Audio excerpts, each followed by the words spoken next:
शांति। आज 16 नवंबर 2022 भारत में बुधवार है। Today is 16th November 2022 and it's Wednesday in Bharat.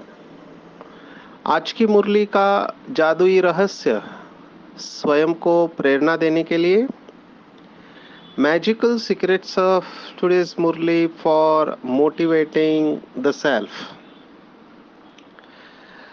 बहुत अच्छा फीडबैक बाबा के बच्चे दे रहे हैं और मुझे बहुत खुशी हो रही है कि इतने सारे बाबा के बच्चे गीता का भगवान को सिद्ध करने में लगे हुए हैं, अपनी पढ़ाई पढ़ रहे हैं, धारणाओं में पक्के होते जा रहे हैं और आगे बढ़ने का अनुभव कर रहे हैं। तो उन सब बाबा के बच्चों को मुबारक हो, बेस्ट ऑफ लक। आपके बहुत सारे प्रश्न आ रहे हैं, जितना संभव हो हम इन प्रश्नों को देखेंगे। आज की पूरी मुरली अगर आप देखो तो जब हमारा 7 डेज कोर्स होता है, जब भी कोई बाबा का बच्चा 7 डेज कोर्स करता है और जब राजयोग का सेशन आता है तो उसमें योग का आधार 4 बातें बताते हैं। स्नेह, संबंध, प्राप्ति और परिचय। अभी परिचय तो हमको मिल गया कि परमात्मा निराकार ज्योति बिंदु स्वरूप है, परम धाम निवासी है। अपना भी परिचय मिला, परमात्मा का भी परिचय मिला। फिर भी योग लगने में मेहनत क्यों होती है, जबकि सब कुछ सरल होना चाहिए? तो मेहनत इसलिए होती है क्योंकि बाकी के 3 फैक्टर मिसिंग है या पूर्ण रूप से नहीं है। स्नेह, संबंध और प्राप्ति। और तीसरा फैक्टर प्राप्ति भी पहले 2 फैक्टर के ऊपर आधारित है। स्नेह और संबंध के आधार पर प्राप्ति होती है। तो अपने आप से ये नहीं पूछना चाहिए कि हमारा योग क्यों नहीं लगता। प्रश्न ये होना चाहिए कि मेरा स्नेह और संबंध किसके साथ है। अगर शिव बाबा के साथ सर्व संबंध और स्नेह है, संपूर्ण स्नेह है, तो सदा सहज निरंतर योगी है। अगर शिव बाबा के साथ सदा काल का स्नेह और सर्व संबंध नहीं है तो बीच बीच में योग टूटता रहेगा। और यही बात आज की पूरी मुरली में आई हुई है कि बाबा ने कहा है कि माया किन बच्चों को अपनी ओर घसीट लेती है, खींच लेती है। माया माया भी अपने गिराई छोड़ने वाली नहीं है। माया को पता है कि ये मेरा आधा कल्प का गिराइक है। एक शिव बाबा क्या मिला, माया कहती है कि मुझे तलाक दे रहे हैं। एक शिव बाबा के लिए तलाक दे रहे हैं तो माया छोड़ेगी नहीं। तो माया कुछ ना कुछ जरूर करेगी। और माया को भी संपूर्ण ज्ञान है। कौन सा ज्ञान है? बच्चों की कमजोरी का। जहां कमजोरी दिखी वहां से ही माया प्रवेश करती है। बाबा ने बहुत अच्छा कहा मुरली में कि जैसे आजकल के चोर, लुटेरे, डाकू जो भी है, जहां कमजोरी है वहां से एंटर कर लेते हैं। आप कल्पना भी नहीं लगा सकते हैं, ऐसे ऐसे चोरियां करते हैं। तो थोड़ा भी अटेंशन कम हुआ। अभी कार में कई लोग सुनाते हैं कि हम विंडो कार का आगे का खाली है, हमने मोबाइल रखा है आगे और हम दूसरे तरफ देखें तो यहाँ से मोबाइल गुम हो जाता है। इतने हाथ की सफाई होती है, ट्रेन में, बस में, कार में से उठा के लेके जाते हैं। तो थोड़ा भी अटेंशन कम हुआ तो माया अटैक करने वाली है। फिर कई बच्चे तो बाबा के ऐसे हैं कि माया को चाय पानी पिलाते हैं। बाबा ने कहा चाय पानी पिलाना माना आओ भगत करना, माया को बुलाते हैं। तो बाबा ने ऐसे बच्चों के लिए कहा न इधर के रहते न उधर के रहते हैं, ना पूरे बीके बने हैं, ना पूरी पूरी दुनिया में, पुरानी दुनिया में है, थोड़ा इधर थोड़ा उधर। तो बाबा ने एक मुरली में कहा कि एक पैर पुरानी दुनिया में और एक पैर बीके लाइफ में है, तो क्या होगा? बाबा ने कहा बीच में से चिर जाएंगे, तो एक तरफ हो जाओ। It should be a very simple decision, बहुत सिंपल डिसीजन होना चाहिए। लेकिन इसी में बाबा के बच्चे नंबरवार बनते हैं। बाबा ने 3 प्रमुख कारण बताए आज की मुरली में कि कौन से बच्चे माया के करीब चले जाते हैं, बाप का हाथ छोड़ देते हैं। तो नंबर 1 जो बहुत इंपॉर्टेंट है, संबंध पुराने दुनिया में है देहदारियों से, या पुराने संबंधियों में बुद्धि योग भटकता है। किसी को माँ अच्छी लगती है, किसी को बाप अच्छा लगता है, किसी को बच्चे अच्छे लगते हैं, किसी को और काका चाचा मामा दोस्त। यही है जड़, यही है कि संबंधों में जा रही है बुद्धि। बुद्धि के जाने के 3-4 ही रास्ते हैं, जो हमने श्रीमद् भगवत गीता के 18वें अध्याय के श्लोक में देखा। 66वां श्लोक, सर्वधर्मान्य परित्यज, माना सभी धर्मों को त्याग करके मुझ एक की शरण में आओ, मामेकम शरणम व्रज। तो बुद्धि कहाँ जाती है? या तो अपने शरीर में जाएगी, या दूसरों के शरीर में जाएगी, या फिर देह के पदार्थों में जाएंगे, व्यक्ति वस्तु वैभव इसी में जाएगी। अगर यहाँ से आपने निकाल लिया है, आपकी बुद्धि ने आपको डिसीजन दे दिया है कि ये सब मरे पड़े हैं, जो कि श्रीमद् भगवत गीता कहती है कि ये सब मरे पड़े हैं, और वास्तविकता में ये मरे पड़े हैं, ये समझने में बहुत टाइम लगता है। अभी तकलीफ किसको होती है? जिनको इन संबंधों से प्राप्ति होती है, और ये सब अल्पकाल की प्राप्ति है। बाबा ने इसको नकारा नहीं है, बाबा कहता है यस मिलती है, लेकिन अल्पकाल की प्राप्ति है। तो अल्पकाल की प्राप्ति के लिए सदा काल का सुख, सदा काल की प्राप्ति को छोड़ना नहीं चाहिए, ये समझदारी नहीं है। तो बाबा ने कहा देहधारी में अगर बुद्धि लटकी हुई है तो बाप के साथ योग जुड़ नहीं सकता। और अनफॉर्चुनेटली और गहरी बात बाबा ने कही है मुरलियों में कि बाहर के माना लौकिक संबंधियों से बुद्धि तो हटा दी, जिसको बाबा ने कहा लोहे की जंजीर तो तोड़ दिया, लेकिन फिर सोने की जंजीर में अटक गए। लौकिक को छोड़ के अलौकिक में बुद्धि फंसी हुई है। ये भी बहुत सूक्ष्म बात है।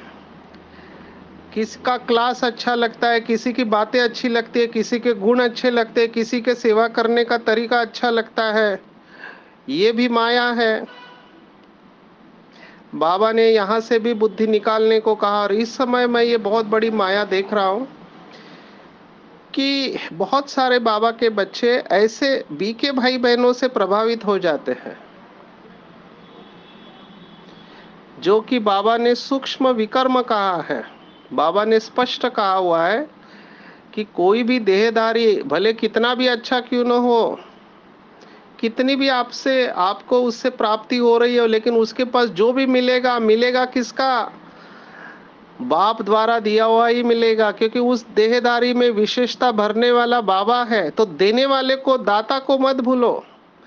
तो हमको ये पक्का करना चाहिए कि किसी भी देहदारी से, इवन बीके भाई बहनों से भी प्रभावित नहीं होना है। फिर बाहर वालों की तो क्या सोचना।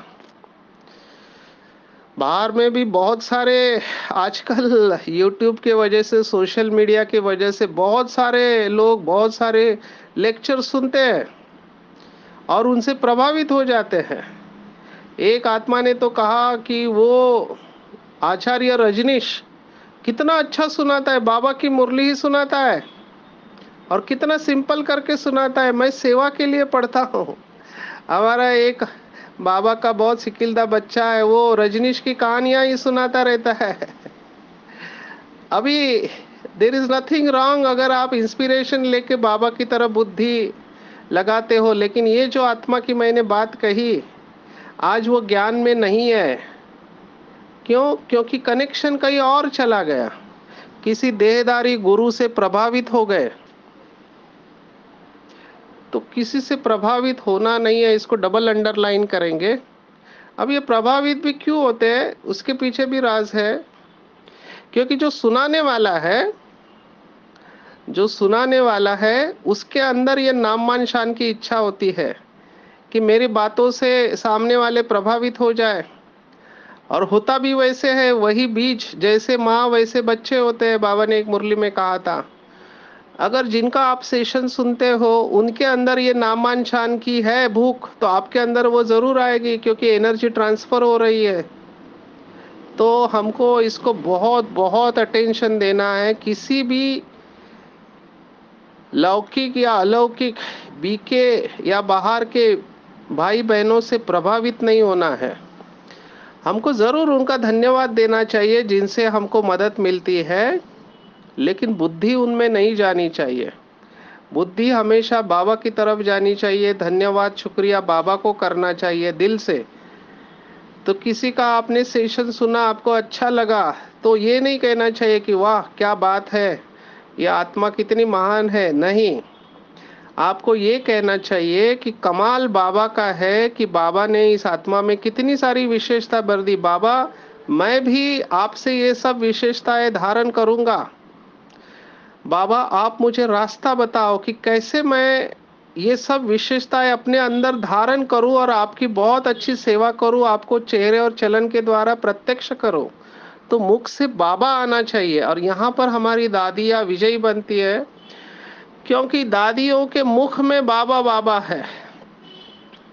तो बाबा ने एक मुरली में बहुत अच्छा कहा कि जो अभिमान वाला होगा, अहंकार वाला होगा, उसका गीत होगा मैं करेगा। और जो बाबा के प्यार में समाया हुआ होगा, उसके मुख से हमेशा बाबा बाबा बाबा बाबा निकलेगा। तो जो शब्द हम ज्यादा बार सुनते हैं उससे प्रभावित होते हैं। तो हमारी बुद्धि बाबा में जानी चाहिए। तो किसी भी देहदारी, माँ बाप, पति पत्नी, बच्चे, काका चाचा मामा, जो भी रिश्तेदार है, आप कर्तव्य जरूर निभाना है जो आपको रोल मिला हुआ है। आप किसी घर में है, पति है, पत्नी है, माँ है, बाप है, बच्चे है, भाई है, बहन है, तो आपको कर्तव्य जरूर निभाना है, लेकिन उसमें फंसना नहीं है। फंसना नहीं है। आज तो बाबा ने लास्ट में मुरली के एंड में बहुत अच्छी बात कही हुई है कि पुराने संबंध छूटे तो वह जाने उनके कर्म जाने, इतनी उछल होनी चाहिए। बाप मिला बस और किसकी परवाह नहीं, इतनी हिम्मत चाहिए, सच्ची दिल चाहिए। तो जो बच्चा श्रीमत पर चलता है उसको कोई रोक नहीं सकता है। तो बाबा कहा बस, बाबा के बन गए, पुराना संबंध छूट गया। पर जो पुरानी दुनिया से मरे हुए नहीं है तो उनके ऊपर सेक आता है। इसलिए कहा कि अवस्था बहुत पक्की चाहिए, नष्टो मोहा चाहिए।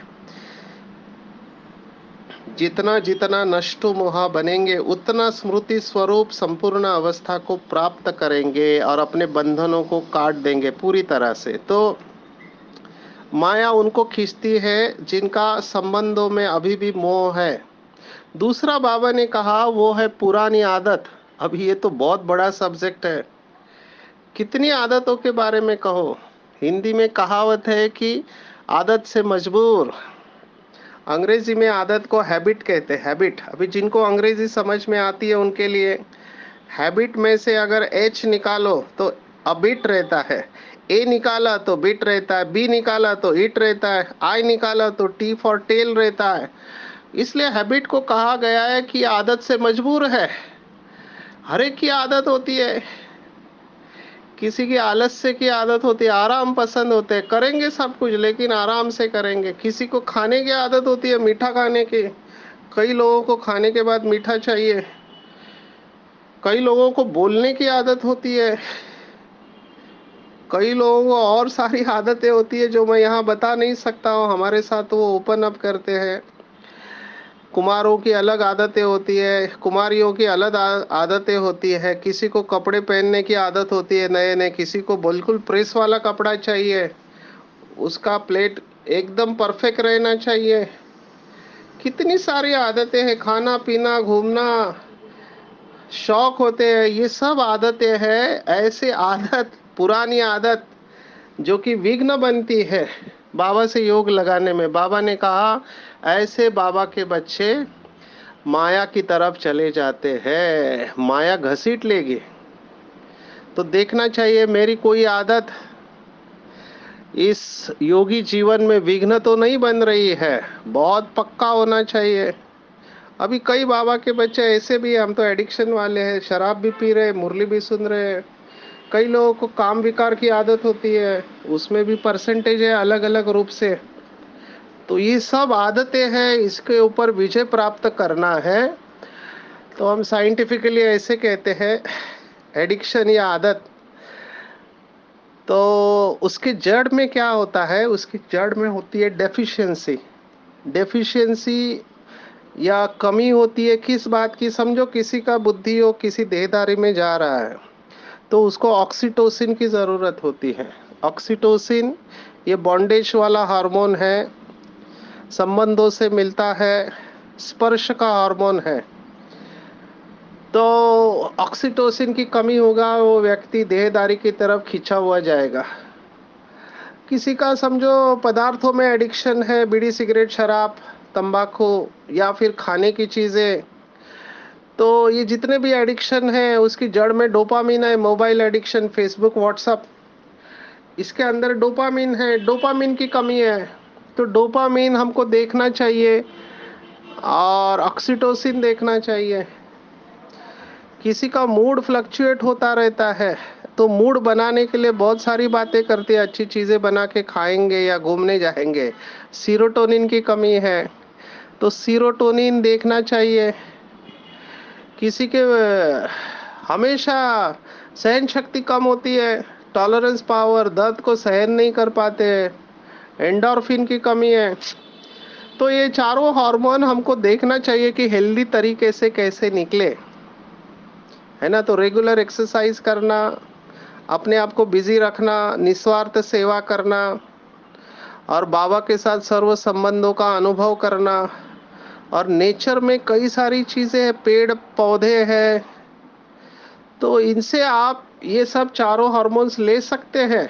क्रिएटिव आपको होना चाहिए, रचनात्मक, तो आपकी ये आदत छूट जाएगी।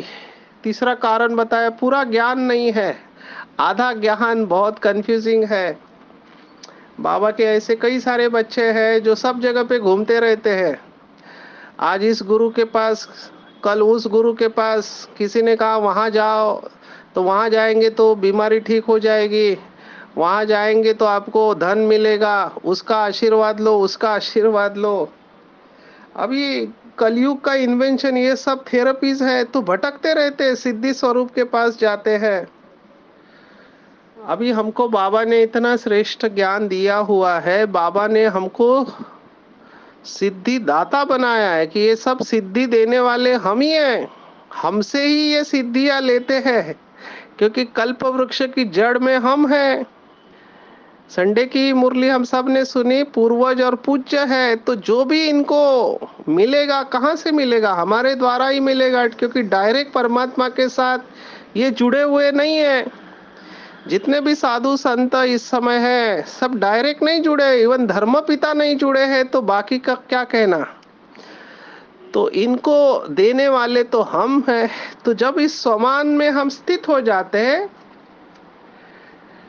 तो इन लोगों के पास गुरु साई गोसाई जो भी है, इनके पास जाने का प्रश्न ही नहीं उठता है। तो पूरा ज्ञान जब नहीं होता है, तब ये सब प्रश्न उठते हैं। कई लोग पेपर आने से डिस्टर्ब हो जाते हैं, मेरे पास तो बहुत केसेस हैं। बहुत समय तक ज्ञान में चले और फिर आर्थिक पेपर आए, बीमारी का पेपर आया, संबंधों का पेपर आया, बाबा को बताया, बाबा से मदद नहीं मिली, तो बाबा का हाथ छोड़ दिया। ये आधा ज्ञान हो गया। कई लोग कहते हैं बाबा मदद नहीं करता है। अभी जब कोई ऐसा प्रश्न पूछता है तो समझना चाहिए कि उसने ज्ञान को अभी तक समझा ही नहीं है। जब ब्रह्मा बाबा नंबर 1, मम्मा नंबर 2, इनके तो कड़े हिसाब किताब थे ना। आप सोचो, बाबा ने कहा जो जितना पावन वही उतना पतित बनता है। आप सोचो, श्री कृष्ण की आत्मा, श्री राधे की आत्मा, कल्पों में सबसे पवित्र हाईएस्ट डिग्री जिनका है, वही श्री कृष्ण की आत्मा जब विकार में गई होगी उस समय भी विनाश होता है। आप सबको पता हो कि विनाश दो बार होता है, त्रेता के एंड में होता है विनाश और कलयुग के एंड में भी होता है। तो प्रकृति सहन नहीं कर पाती है कि इतनी पवित्र श्रेष्ठ आत्मा विकार में गई, उस समय विनाश होता है। और लास्ट का जन्म भी देखो, ब्रह्मा का गृहस्थी था, भले मम्मा कुमारी थी, लेकिन इनके हिसाब किताब बहुत कड़े हैं। मम्मा को कैंसर हुआ था तो तकलीफ है ना। लेकिन इन आत्माओं ने बाबा की याद से एक बल एक भरोसे निश्चय बुद्धि बनकर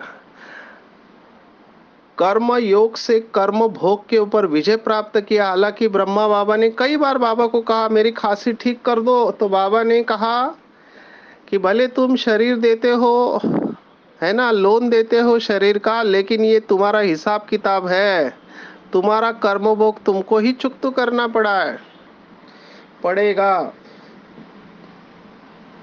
तो जो नंबर 1 नंबर 2 सोल्स है, उनको भी ये भुगतना पड़ा ना। हमारी गुलजार दादी देखो, कुमारी बचपन में आई ज्ञान में, लेकिन उनको भी कैंसर हुआ, फैला हुआ, लेकिन उन्होंने सहन किया ना, योग बल से उन्होंने विजय प्राप्त की। तो हम क्यों कह सकते कि हमारे साथ ऐसे पेपर नहीं आए। ब्रह्मा बाबा को इतना लोग रिगार्ड रिस्पेक्ट देते थे, लेकिन जैसे ही शिव बाबा ने प्रवेश किया कितनी बदनामी हुई, पेपर में आया, अमेरिका तक गया। तो सहन किया ना बाबा ने, ज्ञान के आधार पर पक्के रहे, हलचल में नहीं आए। तो हम क्यों हलचल में आते हैं जब पेपर आता है तो? किसी ने कुछ बोल दिया, मूड ऑफ हो गया, कोई बीमारी आ गई, मूड ऑफ हो गया, कोई नुकसान हो गया तो मूड ऑफ हो गया। ये हमारे कर्म भोग है ना। बाबा ने तो हमको ज्ञान दिया है, तो ज्ञान को पूरी तरह से धारण करना है, संपूर्ण ज्ञानी बनना है, ज्ञान स्वरूप बनना है। जो ज्ञान स्वरूप आत्मा होगी वो कभी किसी भी पेपर में परिस्थिति में हलचल में आ नहीं सकती, क्योंकि उसको पता है कि मेरे कर्मों का रिटर्न है। मुझे बाबा की याद से, ज्ञान योग के बल से इसके ऊपर विजय प्राप्त करनी है, और मैंने कल्प कल्प विजय प्राप्त की है। तो ये 3 कारण है। पुराने संबंधियों में बुद्धि योग भटकना पूरा ज्ञान नहीं है, पुरानी आदत है। ऐसे बच्चों को माया खींच लेती है। और बाबा ने इसके साथ ही कहा कि बाहर का संग भी बहुत खराब है, जो खत्म कर देता है। संग का असर बहुत जल्दी आ जाता है, इसलिए संग से भी बहुत अपना ख्याल रखना है। मैं तो हमेशा सोशल मीडिया का संग कहता हूँ। टीवी, यूट्यूब, फेसबुक, व्हाट्सएप, ये भी बहुत खतरनाक हो सकते हैं। अगर आपका फिल्टर ठीक तरह से काम नहीं कर रहा है, आप किसी की बातों से, न्यूज से प्रभावित हो सकते हैं। मैंने तो भारतवासियों में देखा है कि क्रिकेट की मैच को भी साक्षी होके नहीं देख पाते हैं। अभी क्रिकेट है, 2 टीम है, एक जीतेगी एक हारेगी, लेकिन उसको भी साक्षी होके नहीं देख पाते हैं। तो बाकी चीजों का क्या कहना। कई लोग सीरियल देखते हैं, तो सीरियल देखते टीवी का, तो उसमें से आंखों से आंसू निकल रहे हैं, इमोशनली अटैच हो जाते हैं। तो ये संग से बहुत संभाल के रहना चाहिए, whether it is TV, whether it is YouTube, whether it is news, social media, देहदारियों का संग। एक भाई ने बहुत अच्छा कहा कि मैंने मूवी देखना छोड़ दिया था, लेकिन एक भाई ने मुझे बताया कि इस मूवी में बहुत अच्छी बात आई है, आप देख लेना। तो मैंने उसको कहा, अरे ऐसा ही मूवी मैंने 10 साल पहले भी देखा था। अभी 10 साल पहले वाली बात किसने निकाली? संग के वजह से निकल गई। इसलिए संग बहुत संभाल के रखना है। जिस व्यक्ति के साथ आप रहते हो, 2 लोग जब मिलते हैं, या तो ऊपर की अवस्था में लेके जाते हैं, दोनों नीचे चले जाते हैं। इसलिए संग से अपने आप को बचा कर रखना है। संग तारे कुसंग बोरे। आज बाबा ने और एक विशेष बात कही है मैं उसके बारे में थोड़ा बताना चाहूंगा, क्योंकि लगातार कुछ दिनों से श्री कृष्ण के ऊपर बात आ रही है। आज भी कहा कि श्री कृष्ण में परमात्मा आते आते हैं, ऐसा कोई भी मानते नहीं है। श्री कृष्ण देवता है, नो डाउट अबाउट इट। लेकिन दो बातें हैं कंफ्यूजन, परमात्मा सर्वव्यापी है या और श्री कृष्ण परमात्मा है। तो इसको भी हम कह सकते हैं कि परमात्मा ने तो स्वयं कहा कि मेरा जन्म कर्म दिव्य है। हमने देखा चौथे अध्याय में कि मुझे कर्म का कोई खाता नहीं है, मैं प्रकृति को अधीन करके आता हूँ। तो चौथे अध्याय में 5वां श्लोक, 9वें अध्याय में 8वां 9वां श्लोक, ये सब हमने देखे। मेरा जन्म दिव्य है, चौथे अध्याय में 9वां श्लोक। और मैं बीज रूप हूँ, 9वें अध्याय का 18वां श्लोक। तो मैं शरीर का आधार लेता हूँ, लेकिन मूढ़मति अवजानन्ति मां मूढ़ा तनुमाश्रितम, ये 9 अध्याय में 11वां श्लोक। और मैं अजन्मा हूँ, 10वें अध्याय का 3रा श्लोक। ये सब बताते हैं कि मैं परम धाम में रहने वाला हूँ, 15वें अध्याय में 6ठा श्लोक, तद्धामम परमम मम। तो परमात्मा बीज है, परम धाम में रहने वाला है और परकाया प्रवेश करता है, ये स्वयं लौकिक भगवत गीता कहती है।